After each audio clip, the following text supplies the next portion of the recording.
कम से कम 600 किलोमीटर का और ज्यादा से ज्यादा 1000-1200 किलोमीटर का सबसे ज्यादा प्रोग्राम मैं करता हूं। पिछले 10 साल के अंदर लगभग 4400-4400 प्लस प्रोग्राम अटेंड कर चुका हूं। एक तो आप सबसे एक बात बताता हूं, जो भी मैं बोलूं, मैं किताब में लिखा पढ़ा वे चीजें नहीं बोलता, मैं वो बोलता हूं जो मेरी अंतरात्मा कहती है। कोई भी जब तक मैं बोलूं तालियां मत बजाना, मेरी बात को सिर्फ सुनना। हो सकता है कोई ना कोई बात आपके जीवन में काम आ जाए। अब यहां पे जितने आदमी मेरे को लगता है सब स्ट्रगल कर रहे हैं, सबको अपना जो दुख होता है ना, दुख ज्यादा बड़ा लगता है। आज जैसे यहां पे आए हैं, छोटा दुख मैं अपना भी बता दूं। मेरी उम्र 33 साल हो चुकी है। जैसे अभी मेरे भाई ने चंद्रशेखर ने बताया था, चंद्रशेखर मेरे लिए, मेरा नाम जो भगवान के समान है, क्योंकि मैं शहीदों का बहुत बड़ा फैन हूं, जिसमें शहीद आजम चंद्रशेखर आजाद जी थे, स्वयं भगत सिंह भी उनके फैन थे। उन्हीं से बहुत कुछ सीखा है। आज आपके बीच में मैं, मेरा जो 33 साल का जीवन है, 3 साल का तो मुझे याद नहीं, 30 साल का मुझे याद। 1993 से लेकर 2023 तक की हर मूवमेंट, हर मिनट मेरे को याद है। लगभग जिससे मैं एक बार मिल लेता हूं उसको याद रखता हूं। यहाँ पे जितनी लड़कियां बैठी, भाई नेम तो सबको नहीं जानता, लेकिन इनके चेहरे देख रखे, कुछ साथी ऐसे जिनके चेहरे जिन पे नजर गई वो सोशल मीडिया पे मैंने देख रखे। वो जो 30 साल का जीवन है उसकी बात करेंगे।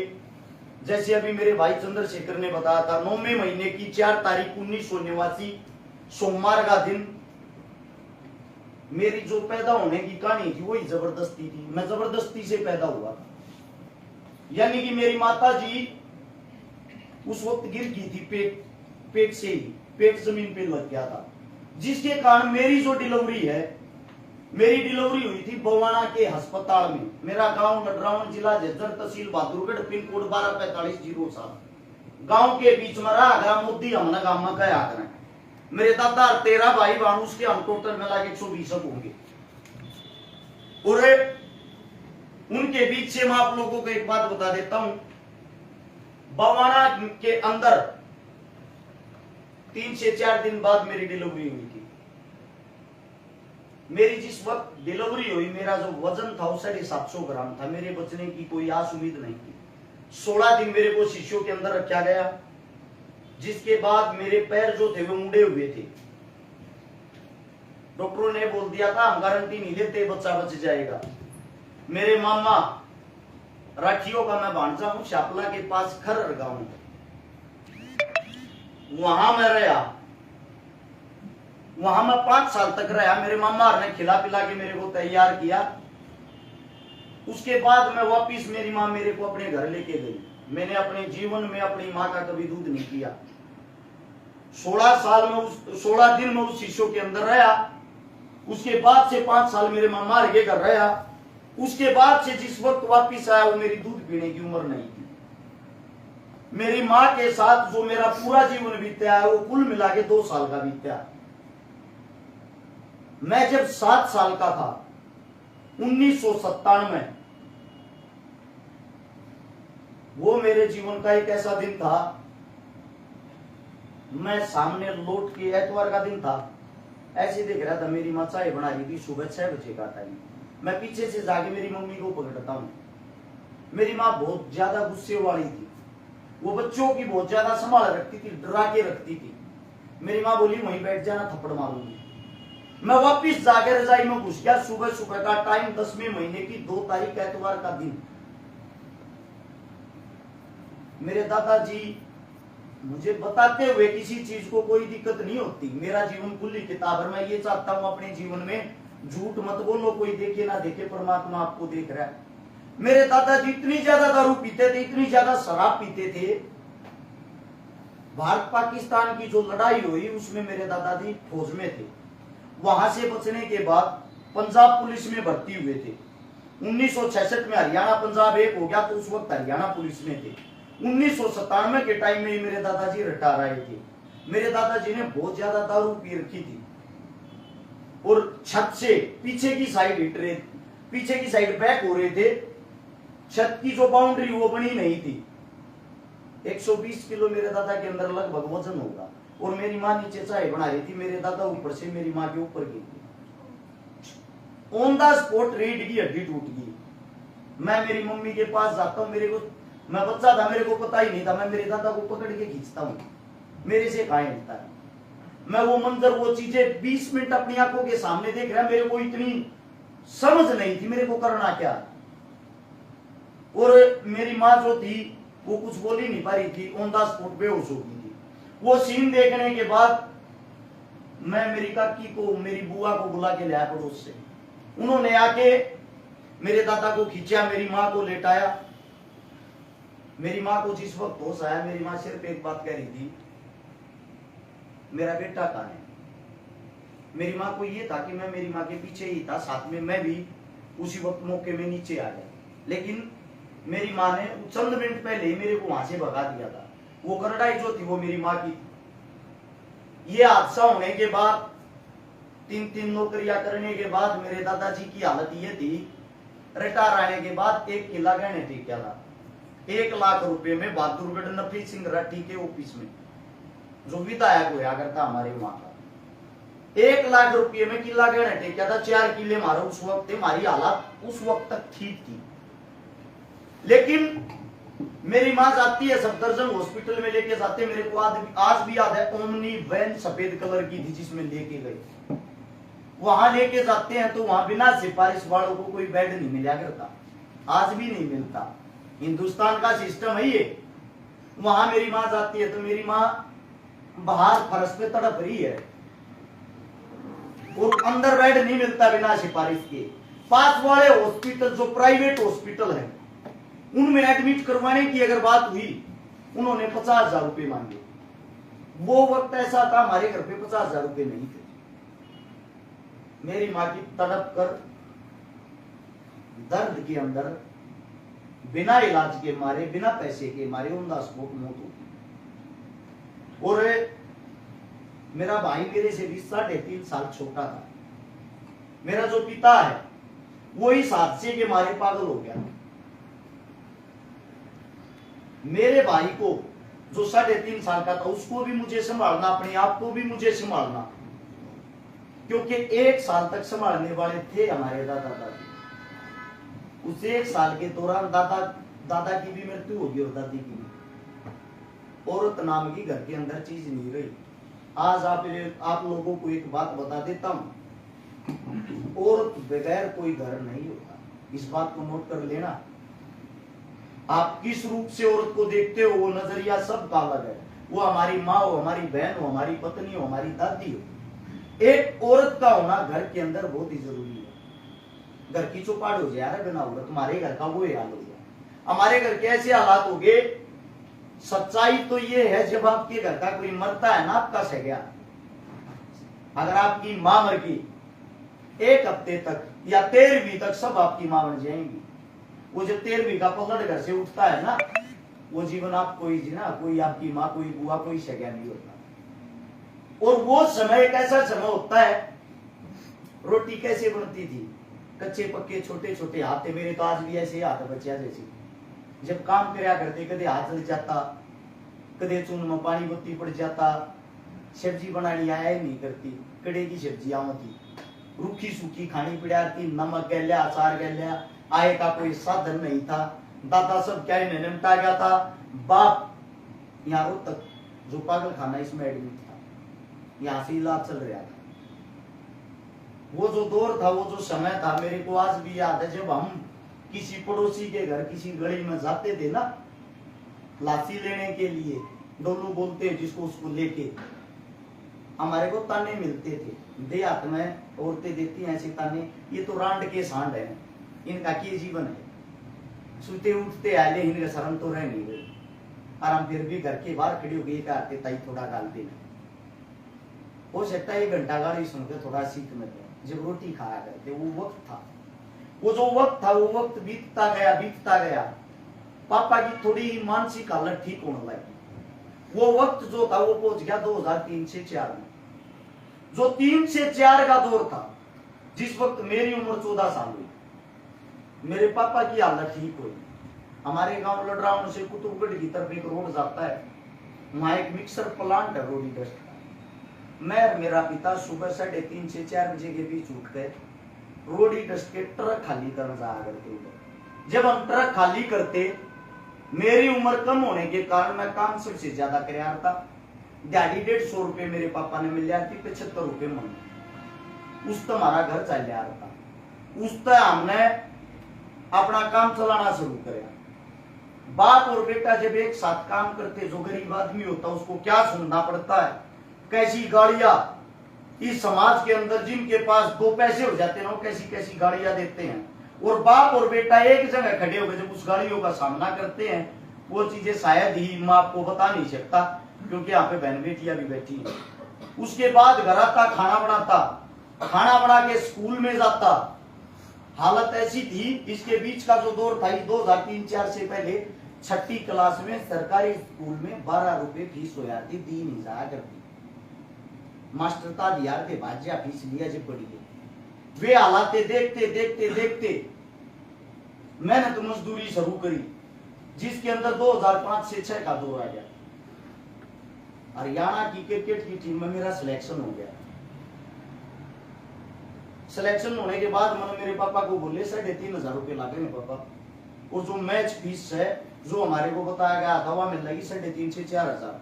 10 मैच है, वापिस आकर मैं उल्टे करते वहां 1-1 रुपया ना, वो हमने पता हो कैसे जोड़ रखा था। 3,500 रुपए इकट्ठे नहीं हुए, क्योंकि जो 100-150 आते थे वे डेली लग जाते थे। लाख रुपये का जो कर्जा था वो बढ़ता जाता, या तो अपना किला छोड़ो या वो लाख रुपए का कर्जा तारो। बाप के करता जो भी कमाई होती उससे न भरा था, उस किले का ब्याज। ये चीजें होते होते 3,500 रुपए कहीं से मेरे पापा ने मांग के मेरे को दिलाए। मैं मैच खेल का आया, हरियाणा की टीम 3रे नंबर पर आई थी, मैन ऑफ द टूर्नामेंट में था, जिसके अंदर 2005-6 के अंदर जो हमारे साथ खेल रहे थे उसमें कई आज के टाइम इंटरनेशनल प्लेयर हैं, IPL खेल रहे हैं। जब मैं खेल के वापिस आया, मेरे खेल के कारण मेरा राजस्थान की टीम में सिलेक्शन हुआ था रणजी की में 13 लाख रुपए में। अब 13 लाख रुपए रिश्वत नहीं थी, वे 3,500 मुश्किल करी थी। वो खेल छोड़ दिया, वो खेल छोड़ के मैं पहुंच गया सोनीपत अखाड़े में। उस वक्त जो मेरा काका था, मेरा काका सब कुछ संभालने लग गया, हमारा घर दोबारा से रूटीन में आ गया। 2012 के दौरान एक बार फिर ऐसा ही हादसा हुआ। बिजनेस में मेरे काका को ऐसा लॉस लग गया, जिसमें मेरे काका के नाम के 2 किले, वो किला जो हमने वापिस ले लिया था वो, और साथ में हमारे घर में 13 दस्तेरी गाड़ी थी। सारी गाड़ी जो कुछ था सब क्या हमने रखता है वापिस वही आगे जो हमारा जीवन 1997 में था। वो जीवन आते ही मेरे पास फिर आता है, मेरा काका हॉस्पिटल में है जिसके अंदर 3,000 प्लेट रह रही है, मैं बोल हो रहा। मैं मेरे काका के पास जाता हूँ, मैंने पूछी काका दिक्कत क्या है। काका बताता है सारा कर्जा तार के सब कुछ बेचने के बाद भी मेरे ऊपर कर्ज बचा हुआ 85 लाख का। अगर उसको लेके हम मर गए तो क्या होता बन जाएगी, मोदी का कर्जे नीचे दब के मर गए। मैं बोला फिर टेंशन क्या की मान रहा, या जमीन के काम आओगी। हमारे नाम के 2 किले बच रहे मेरे बाप के नाम की। मैं मेरे बाप के पास जाकर फरमाइश करूं, पापा किला बेचाएंगे, अपना कर्जा तारेंगे, हमारे गांव की जमीन बहुत महंगी। या बात मैंने जब मेरे पापा तक कही, मेरा पापा अच्छा एक ऐसी चीज होती टोटा जिसमें घर पाट जा रहा है और जिसमें आपस में भाई भाई का बैरी हो जा रहा है। मेरा बाप कहता है ये तो अपने हाथ में तो खा गया, हमारे नोर खा गया, इस जमीन के हमारे तुम न को ब्याह देगा, ब्याह होगी ना गाना। तो मैं बोला पापा मैं बेचूंगा। ने बोला बेचेगा तो भाई मेरे घर में नहीं बढ़ जाएगा। मैं बोला पापा मैं तेरे घर में नहीं बढ़ूंगा जब तेरी जमीन उल्टी नहीं दे दी, पर मैं बेचूंगा। बहादुरगढ़ जब हम जमीन तरवान गए तहसील में, एक साइड मेरा बाप रोन लग रहा, मेरा नाश हो, एक साइड मेरा काका रोन लग रहा, मेरा नाश हुआ। इसलिए तो नाश हो रहा था मेरा, क्योंकि जीवन आगमन मेरा बाप भी संभालना, मेरा काका भी संभालना, मेरी जमीन भी संभालनी। वो जमीन उतारने के बाद कर्जे से मुक्ति मिली, लेकिन हम रहे सुनना, हमारे पास कुछ नहीं रहा। मेरे साथ में मेरा भाई बैठा सुमित, मेरी घर पहलवानी कर रहा था, बचपन का मेरा लंगोटिया यार है, मेरा भाई बैठा प्रदीप लंगोटिया यार है। ऐसी नौबत आ गई थी। सच्चाई जो है, हम खाड़े के अंदर हम सब गरीब परिवार आते थे, रात के टाइम एक दिन आलू की बोरी चोर के लाए थे, क्योंकि चून करता आ जाया करता, घर में और कुछ नहीं रहा था। वो आलू की बोरी थे, एक दिन आलू का घोल बना रहे थे, एक दिन आलू की चटनी बना रहे थे, एक दिन आलू के परांठे बना रहे थे, वे भी सूखे, ना तेल था ना पानी था ना और कुछ था। वो टाइम काटा पूरे 6 से 9 महीने बाद जब हमारे पास रुपये हुए, उस ताऊ से जाके तब ये पूछा क्या रुपया की आलू की बोरी आई थी, ताऊ हम ठागे ले गए थे 6 महीने पहले। उसने बताई 435 या 40 रुपए की, उसको 850 रुपए 6 महीने बाद देखा डबल करके हम ठागे लेकर गए थे। वो टाइम वो दिन देखने के बाद अब जो समाज सेवा की बात आती है, 2012 में मेरा सर्कल बन गया था। सर्कल बनने के बाद हम गरीबी से जूझ रहे थे, हमने मदद करनी शुरू करी। हमने ये सोचा हम गरीब हैं, काम चल जाएगा। हमारे साथ वाले जो नौकरी लागन लगे, कोई पुलिस में लग गया, कोई आर्मी में लग गया, कोई किसी चीज में लग गया, हमें खुशी हुई, संतुष्टि हुई, हम मजबूत होने लगे। हम जब मजबूत होने लगे तब मैंने एक बात सोची थी, मेरे जीवन में जो गाली, जो दुख, जो तकलीफ, जो दर्द मैं सहन कर रहा हूं, मेरी आंखों के सामने मैं किसी बहन को, किसी भाई को तड़पता हुआ नहीं देखूंगा। मेरे से जितनी होगी मैं अपने जीवन में मदद करूंगा। वो मदद का सिलसिला 2012 से शुरू हुआ। 2015 से मेरे को सोशल मीडिया चलानी आई। 15 से मेरे को 15 के एंड में या 16 के फर्स्ट में लाइव आना आया था। सबसे पहली बार सोशल मीडिया पे वीडियो डालने वाला मैं था। उससे पहले खाली फोटो और पोस्ट डलिया थी। 2016 में जब वो लाइव का ऑप्शन आया, सबसे पहले लाइव आने वाला भी मैं था। मैंने लोगों को बताया ये सोशल मीडिया, इसका आप सदुपयोग भी कर सकते हो। और उस वक्त 2016 में मेरी शादी हुई थी। हम सब जो मेरे जितने भी सुख दुख के साथी हैं, हमने कभी पैसे को तवज्जो नहीं दी, हमने अपने दोस्तों को तवज्जो दी।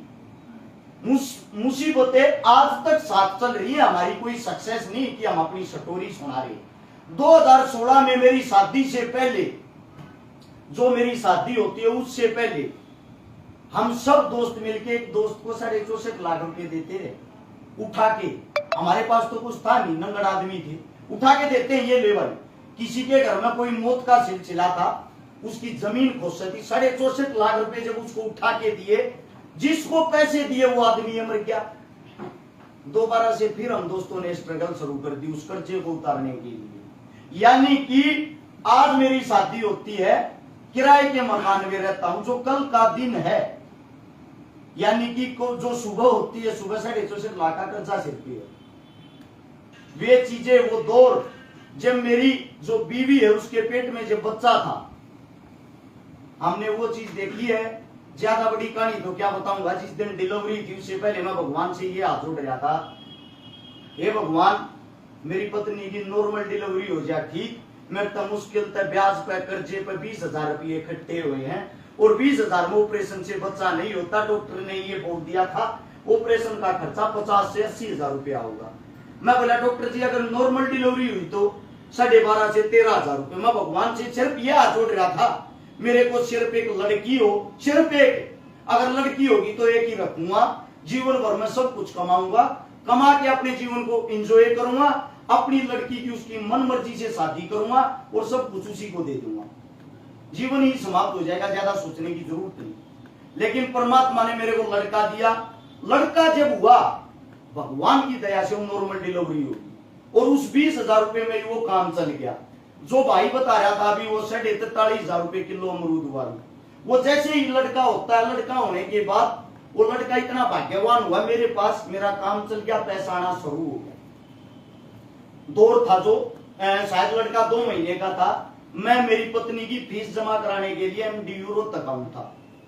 खरगोदा जो बाईपास वहां से घूम रहा था, वहां अमरूद वाले बैठते हैं, टोकरा लेके आज भी बैठते हैं। वहां एक बूढ़ी औरत रोन लाग रही, टूटा और छोटा फोन ले रही, उसमें रबड़ बांध रही। मैंने अमरूद लेने के लिए गाड़ी रोकी, मैं बोला ताई 1 किलो अमरूद दे दे। उसने मेरी बात ना सुनी, वह रोवे थी तो मैंने उस ताई तो बोला ताई के बात होगी, के दुख हो गया। उस ताई ने छो में लगता है, ने बोली जो काम कर वो अपना काम कर ले। मैं बोला ताई के बरा में तेरा काम आ जा, बता तो दे। ताई के मुंह तो छो में यो शब्द लिखा, तू भगवान है, तू मेरा काम आओगा, जो तेरा काम वो कर ले। मैं समझ गया ताई छो में कोई ज्यादा बड़ी मजबूरी है। उम्र उस ताई की लगभग 60 से 65 साल होगी। मैं बोला ताई फिर भी बता दे कि मैं भगवान ना हूं, मैं मजाक कर रहा हूं उसके साथ, उसको उसकी मानसिक टेंशन दूर करने के लिए। उस ताई ने बताई मेरी बेटी का और मेरी बेटी के बटेऊ का दोनों का एक्सीडेंट हो गया। उस एक्सीडेंट में बटेऊ की तो ऑन द स्पॉट मौत होगी और बेटी के पेट में बच्चा था। एक्सीडेंट इतना भयानक था, रोड पे ऑन द स्पॉट डिलीवरी हो, और उस डिलीवरी के कारण मेरी बेटी अस्पताल में है। मेरे धोते अमरूद का टुकड़ा कुछ नहीं। मेरी जेब में 43,000 रुपए थे, वह जो फीस के थे, मैं खुद ब्याज को उठा कर लिया था, स्ट्रगल कर रहे थे, मन बेताई दे दी। वह ताई इतनी खुश होगी, वह ताई ने मेरी अगली बात नहीं सुनी, टोकरे ने छोड़कर भाग दी। मैं बोला ताई मेरे ते अमरूद तो दे जा, 1 किलो अमरूद लेकर मैंने अपनी गाड़ी उल्टी मोड़ दी। मैं घर जाकर मैंने अपनी पत्नी को बताई यह बात होगी, तेरा एडमिशन की जो फीस थी वह नहीं भर पाया। मेरी पत्नी लगातार पढ़ती आई, एक वही साल ऐसा जिसमें फीस ना होने के कारण उसकी पढ़ाई होगी। जो भी था जैसा भी था, अपने दिल दिमाग में ये आता अगर कोई मजबूरी में आपके पास अगर 5 रुपए देने की कोशिश करो। महात्मा गांधी, हालांकि मैं उनको फॉलो नहीं करता, लेकिन उनकी एक बात है, उनके घर में चोरी हो जाती है उसकी कुटिया में। कस्तूरबा गांधी ये कहती है जी चोर आए थे सब कुछ ले गए। महात्मा गांधी बोले सब कुछ ले गए, हाँ सब कुछ ले गए। वह बोली वैसे किया वो चली है, अपने पल्ले का पंजी बांध रही थी। कस्तूरबा ने खोल कर महात्मा गांधी थे।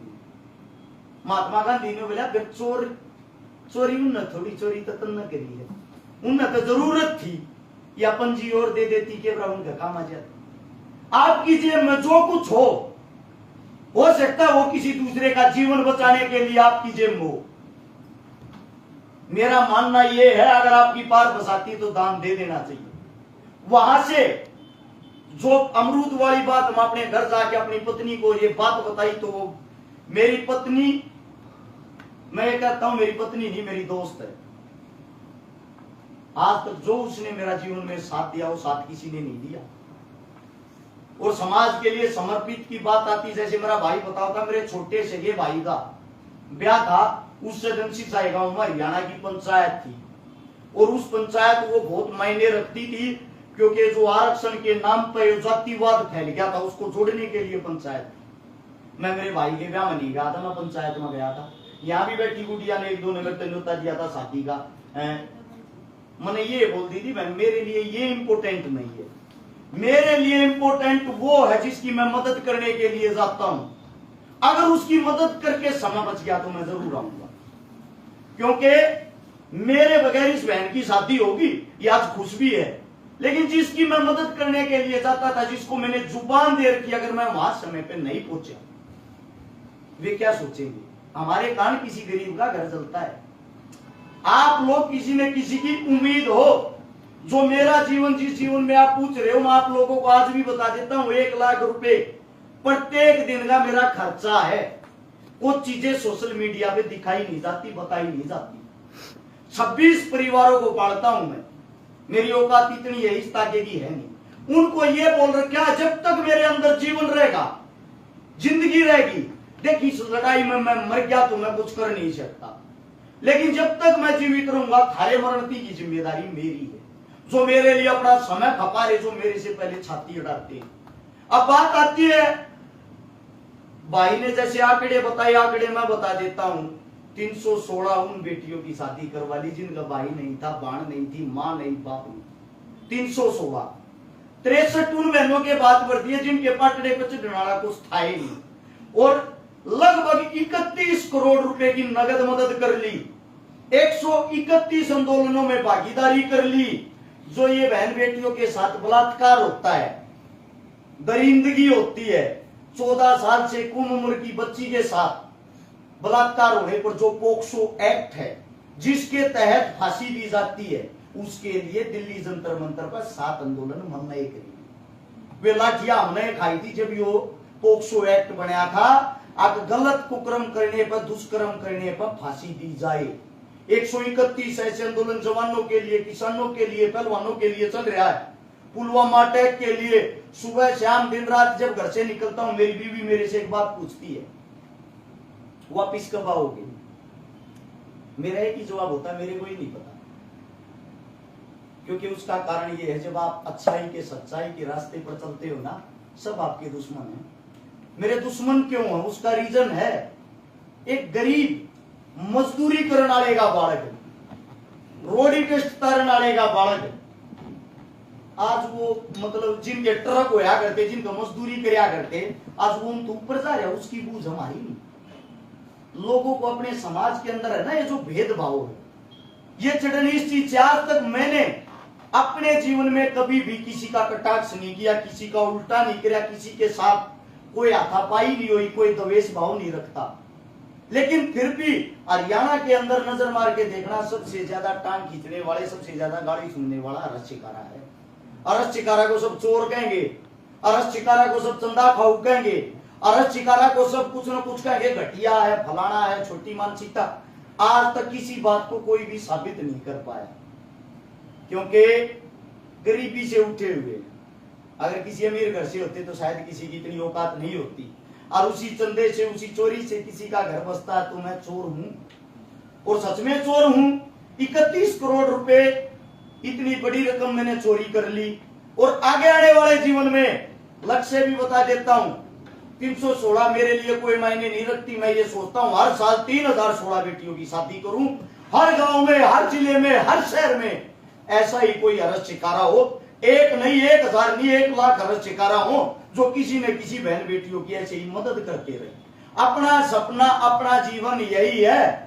जब अपने घर से बाहर निकलता हूं, 5 धमकियां डेली फोन पे आई मिलती हैं। आज घर तक बाहर निकलते गोली मार जाएंगे, आज घर तक बाहर निकलते ये कर जाएंगे। और मैं ये कहता हूं, मेरा जो आज का रूट है, यहां से होते हुए वहां जाऊंगा। समाज के लिए जान भी चली जाए कोई बड़ी चीज नहीं। आपका जीवन क्या, अपने जीवन के बारे में सोचो, अरस शिकारा के नहीं। आप लोगों को मेरी कमाई इतनी है, जितने आप सब बैठे हो ना यहां पे, जितने शायद आप सब के बराबर अकेले की होगी। हाल की बात कर रहा हूं, आज की। हम आ गए 2023 में। इतनी मेरी कमाई, आज तक 100 गज का अपना मकान नहीं ले पाया हूं। वो कमाई कहां जाती है? जो चोर, डाकू, लुटेरा, ठग कहते हैं, आज तो कोई साबित नहीं कर पाया 10 रुपए मेरे खा रहा है। जब आप आगे बढ़ोगे ना, इल्जाम तो लगने लाजमी है, लेकिन अगर आप उनको पार करते हुए आगे जाओगे तो आप योद्धा हो, लड़ाके हो।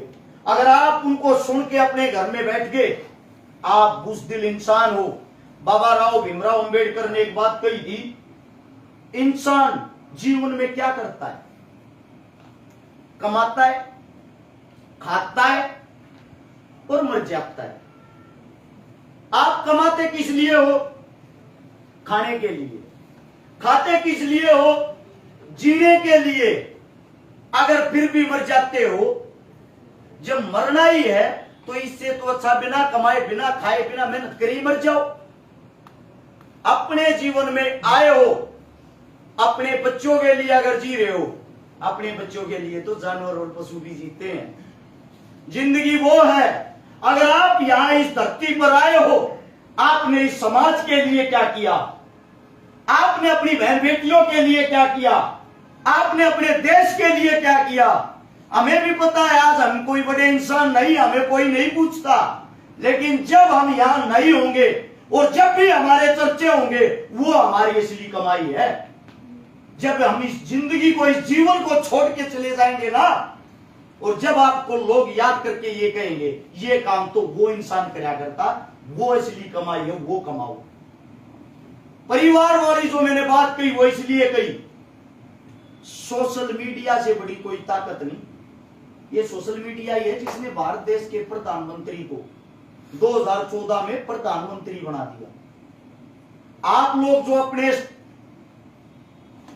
जिले को, राज्य को, अपने गांव को प्रेजेंट करते हो, हरियाणा को जो प्रेजेंट करते हो, आप लोगों को एक बात बता देता हूं, एक मैंने माफी चाहूंगा अगर यहीं बैठी हो या इनके पीछे ही कोई हो, एक लड़की और आती है, वो ज्यादा नाप शनाप गंदी बातें बोलती है, ऐसी रिकॉर्ड करके। ये पता नहीं कौन से उसकी स्टूडियो की, मैं खुद कह रहा हूं, ये पता नहीं कौन से स्टूडियो की है। मैं एक बात बता देता हूं, गंदा बोलना, गंदा गाना लंबा नहीं चलता। 2-4 दिन की बातें, गाड़ी मैं भी दे दूं आप लोगों को, आपको लगेगा अरे शिकारा गाड़ी दे रहे, लेकिन वही गाड़ी अगर मैं 10 बार दे दूंगा आप ये कहोगे रोज सुना, वो नई बात है। इसलिए जो आप काम कर रहे हो, आप अपने साथ में अपने घर अपने परिवार की इज्जत और मान सम्मान जो लेके चल रहे हो वो जरूरी है। गंदगी ज्यादा दिन नहीं चलती। आप सबसे सिर्फ एक गुजारिश करता हूं, आप लोगों के बीच से अगर कोई ज्यादा गरीब हो, आप लोगों के बीच से अगर किसी को आपकी जरूरत हो, अपने परिवार का फायदा, अपने परिवार का बड़ा होने का फर्ज निभाओ। क्योंकि मान लो भाई को जरूरत है, आप लोगों की संख्या 100 है, इसको 1 लाख रुपए की जरूरत है, आप लोग इकट्ठे करके 1,000 दे दोगे, आपकी जेब से जाएंगे पता नहीं लगेगा, लेकिन इसकी जोड़ी में जो 1 लाख आएंगे ना वो इसको पता लगेगा। सबसे अमीर कौन है? मैंने बड़े भाई से सवाल किया था एक बार अपने से, सबसे अमीर कौन है? मेरा भाई बोले जिसके पास भाईचारा है, जिसके पास भाईचारा है। भाईचारे की कोई कीमत नहीं होती, भाईचारे को कोई खरीद नहीं सकता। भाईचारा सुख में दुख में हर जगह आप लोगों के काम आएगा, पैसा काम नहीं आएगा सब जगह। पैसा तो क्या पता किस किस के पास है। पैसे वाले का तो दिल भी बहुत छोटा होता है, कभी तेरे को कोई लूट ले जा, कभी तेरे को कोई मार दे, कभी तेरे हाथ से कोई गलत काम हो जाए। और जो हम जितनी खुली सोच के जैसे हम घूम लेते हैं, जो हम भाईचारा बनाए हुए, जो हम समाज को प्रेजेंट कर रहे हैं, असली भाईचारा असली ताकत यही है। अपने आप से बड़ी कोई ताकत नहीं होती। अब मैं हर्ष शिकारा हूं, आप लोग मेरी बातें किस मारे सुन रहे हो? क्योंकि मैं आप लोगों के परिवार का हिस्सा हूं। मैं भी इसी सोशल मीडिया से उठ के आया हूं, मैंने भी इसी सोशल मीडिया से इन बेटियों की शादी करवाई है, मैंने भी इसी सोशल मीडिया के माध्यम से अपना काम धंधा जोड़ रखा है। इसी सोशल मीडिया के माध्यम से हर एक देश में मेरा काम जाता है। इसी सोशल मीडिया के माध्यम से 100 आदमी मेरे कारण कमा के खा रहे हैं। मेरा आयुर्वेदिक दवाइयों का काम है। मेरे ऑफिस में जो फोन सुनते हैं, जो पैकिंग करते हैं, जो दवाइयां बनाते हैं, जो दवाइयां लाते हैं, जहां से वो दवाइयां आती हैं, सब कमा के ही खा रहे हैं ना, सबका घर चल रहा है ना। और मैं किसी को नौकर नहीं भाई मानता हूं, सबको मेरे आप लोग सब भाई हो। मेरा फर्ज ये बढ़ता है, आज मैं सही हूं। मेरा जो खाना बनाता है, मेरे ऑफिस में जो सब्जी बनाता है, उसकी बेटी की परसों शादी थी, स्पेशल मैंने 2 लड़के भेजे। मैं नहीं जा सकता, मैं जंतर मंतर पे बैठा हूं, वहां जाके उसकी शादी करवा का। उस नौकर ने मेरे को ये नहीं कहा मेरी बेटी की शादी करवाना, लेकिन मेरी जिम्मेदारी बनती है, जो अपने हाथों से मेरे को बना के खवा रहा तो वो बेटी मेरी है। जिस दिन आप इन चीजों को समझने लग गए, जिस दिन इस जातिवाद से दूर हो गए, जातिवाद से बाहर निकलकर बहुत सुंदर जीवन है जिसको बोलते हैं इंसानियत, इंसान। जिस दिन आप इंसान बन गए, आपको कामयाब होने से कोई नहीं रोक सकता। माफी चाहता हूं, ज्यादा लंबी चौड़ी बातें होगी और मेरे मुंह से कोई गलत शब्द निकल गया हो। आप ही का छोटा बड़ा भाई हूं, आप ही के बीच से हूं, उसके लिए आप सभी के चरणों में क्षमा चाहता हूं। सभी को राम राम। आप लोगों ने इतना प्यार दिया, उसके लिए आप सभी का धन्यवाद। जय हिंद।